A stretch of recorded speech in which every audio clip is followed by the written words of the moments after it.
Blockbusters seem faster and more furious than ever, and not just because producers are desperate to slipstream the success of Vin Diesel's tyre-screeching franchise. Even as baseline running times have sailed past 2 hours, the majority of would-be tentpole movies seem resolutely anti-downtime, charging through their story beats in flurries of frantic editing and punch-drunk action. In a year of aggravating assaults such as the fantasy mishmash-tosh of King Arthur, the heavy metal headache of a fifth Transformers film and Kingsman's caffeinated, cartwheeling sequel, the languid pace of Blade Runner 2049 stands out like 2001's Monolith, a mesmerizing reminder of cinema's capacity to enslavle. At one point it is revealed how the latest replicants are born, splurging from suspended sacks filled with amniotic fluid. Denis Villeneuve and his cinematographer Roger Deakins seem to have agreed on a similarly immersive approach, practically drowning viewers in visual immensity.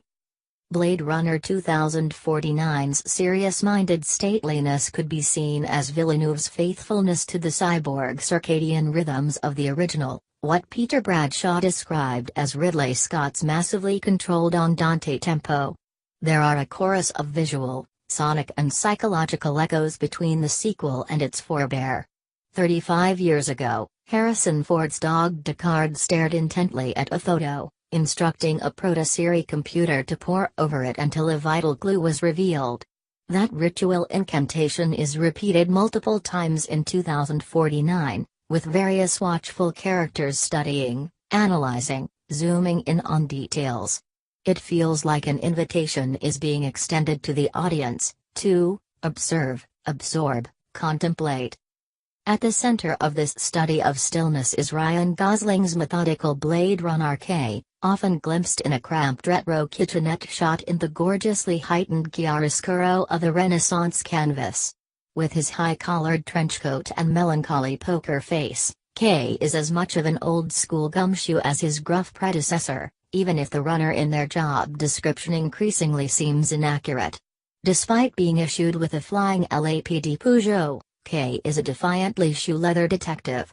As Villeneuve's camera shadows him navigating the teeming, tech-strangled LA of 2049 and its neighboring irradiated wastelands, Gosling rarely makes it to a pace that Ozzy Osbourne couldn't match. For the returning Ford, who looked a little puffed out as Indy a decade ago and broke his leg while making The Force Awakens, the methodical pacing must have been a relief. Blade Runner 2049's slim selection of action scenes were diced up and stuffed into pre-release trailers to juice up the hype. When they arrive in the film, these sequences are exciting and often alarming, but their concussive impact is never at the expense of visual comprehension. Characters may crash through walls, but it is never unclear where those walls are in relation to the mayhem. These occasional jolts of intensity do not snap us out of the film's hypnotic spell, which remains persuasive enough to make the 163-minute duration feel like something to luxuriate in rather than an endurance test. While the film is already on track to make some serious money with punters, it might be its reception from critics that sees it move from jumbo-sized cerebral outlier to a genuine industry disruptor. Casting around for reasons why 2017 has, overall, been a financial cowpat for Hollywood, studios have pointed their finger at review aggregating sites such as Rotten Tomatoes.